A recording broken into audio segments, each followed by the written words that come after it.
Polynomial, और उसमें हमने फर्स्ट एक्सरसाइज की थी पॉलिनोमियल की, जिसमें हमने by using the graph we are going to find out the number of zeros and all this things. Now इस वाले टॉपिक में हम लोग बात करेंगे, it's a relationship between zeros and coefficient. Okay students, तो हमको पॉलिनोमियल को स्टैंडर्ड फॉर्म में कैसे लिखा जाता है हमको पता है, that is the standard form which is ax² plus bx plus c equal to zero. Okay, ये इसका स्टैंडर्ड फॉर्म है।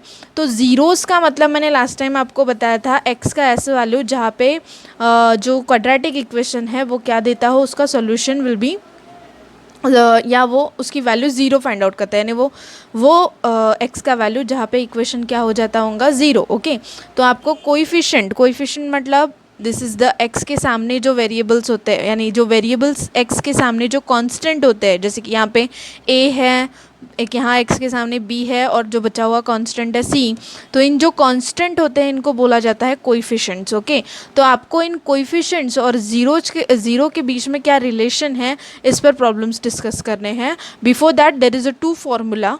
ओके, इन दो फार्मूले को ही आपको वेरीफाई करना होता है आपके प्रॉब्लम में।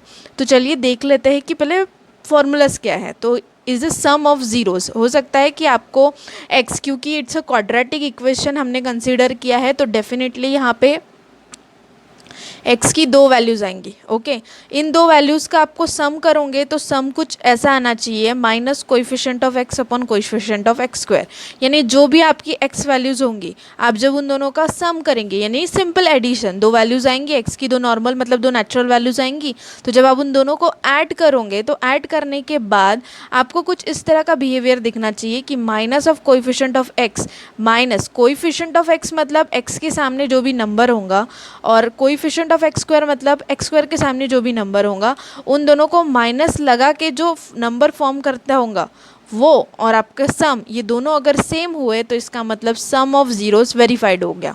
उसके बाद सेकंड है प्रोडक्ट ऑफ ज़ीरोज़। ओके, तो प्रोडक्ट ऑफ ज़ीरोज़ में क्या होता है, constant term upon coefficient of x square. Okay, so constant term is c and coefficient of x square is a. Okay, तो जो भी आपका एक्स का वैल्यू होगा जब आप दोनों को क्या करोगे, मल्टीप्लाई करोगे, तो जो मल्टीप्लाई में आंसर मिलेगा आपको, वो आंसर और ये वाला आंसर दोनों कैसे होने चाहिए, equal. If they are equal इसका मतलब product of zero is also verified. Okay, अब ये तो था थेरोटिकल पोर्शन कि कैसे आपको फाइंड आउट करना है ज़ीरोज़ और कोएफिशिएंट ऑफ पॉलिनोमियल को। चलिए देखते हैं कि अब प्रॉब्लम कैसा है। ओके, तो प्रॉब्लम्स में क्या करेंगे आप, जो आपकी एक्सरसाइज है which is 2.2, see I am going to show you 2.2 में ये दिख रहा है पहला प्रॉब्लम।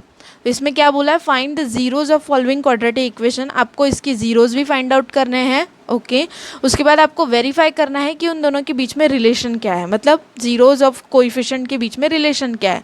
तो सबसे 2.2 का फर्स्ट प्रॉब्लम हम स्टार्ट कर रहे हैं। Okay, so let's just start the first problem like this.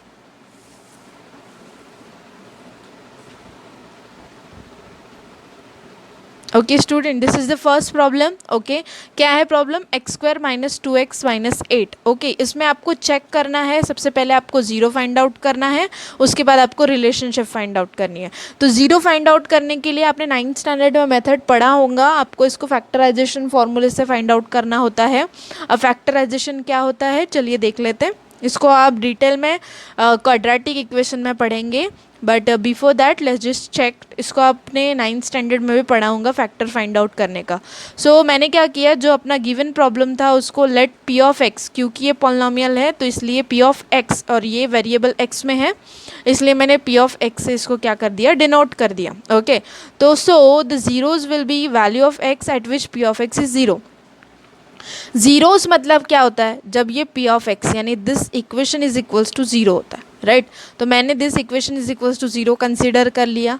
उसके बाद क्या करेंगे, ये जो लास्ट वाला दिख रहा है कांस्टेंट, इसको कंसीडर करो, किया। उसके बाद ऐसे दो फैक्टर निकालो जिनका प्लस या माइनस क्या आता होगा, 2। तो 8 के तो बहुत सारे फैक्टर्स है, जैसे 8 के तो 2 4 ज़ा 4 2 ज़ा, दो ही फैक्टर्स मिल रहे हैं, 8 1 ज़ा 8।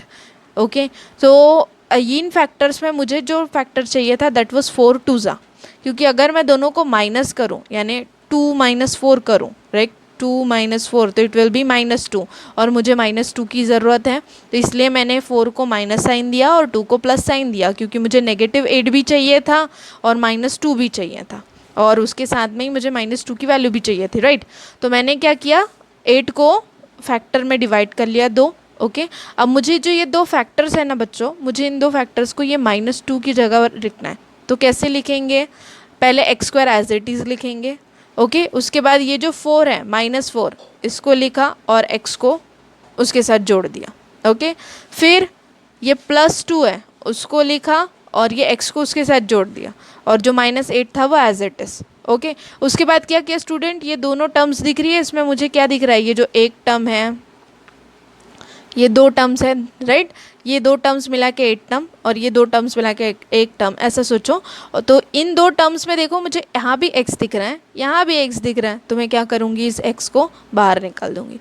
तो मैंने जब x को बाहर निकाला तो यहाँ पे क्या बचा, x, फिर ये minus sign as it is.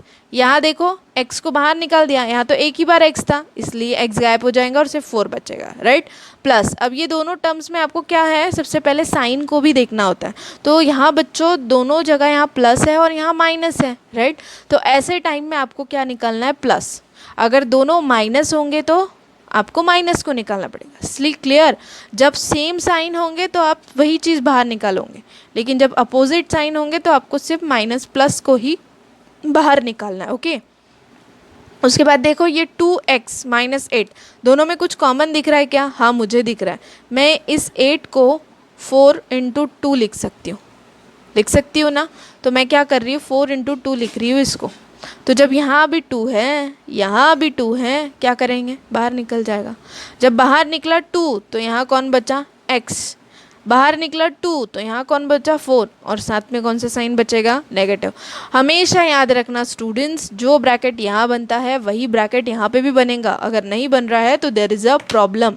Okay, after that what you do, x - 4, x - 4, दोनों जगह पे ब्रैकेट कैसा है, सेम है, तो बाहर क्या बचा, ए ब्रैकेट को बाहर निकाला तो ये x बचा, ये ब्रैकेट को बाहर निकाला तो +2 बचा, = 0, राइट।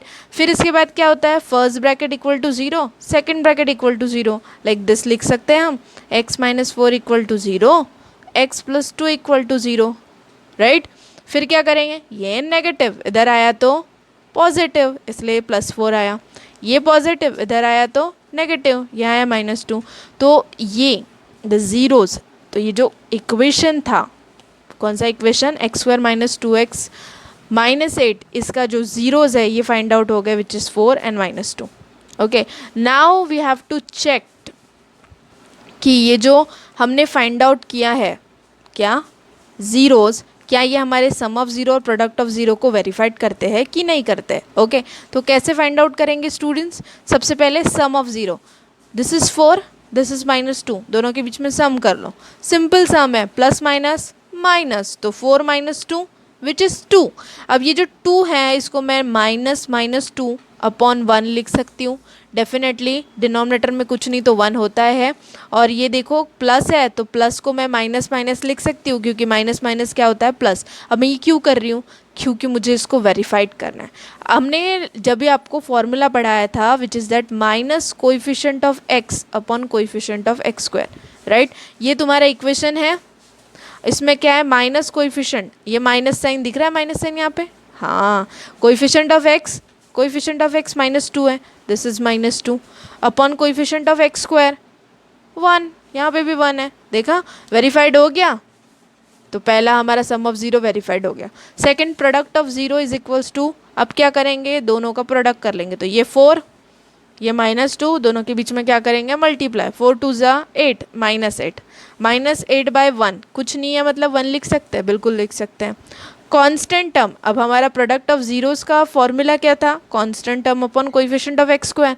चलो चेक कर लेते हैं, कांस्टेंट टर्म क्या है, constant term -8 upon coefficient of x², 1, तो इट इज़ -1/8, तो hence result is verified. Okay students, according to the CBSE new revise syllabus, आपको पॉलिनोमियल की सिर्फ 2 एक्सरसाइज पढ़नी है, विच इज़ 2.1 एंड 2.2, जो कि आने वाली है आपके इस साल के 2020 बोर्ड एग्जामिनेशन में।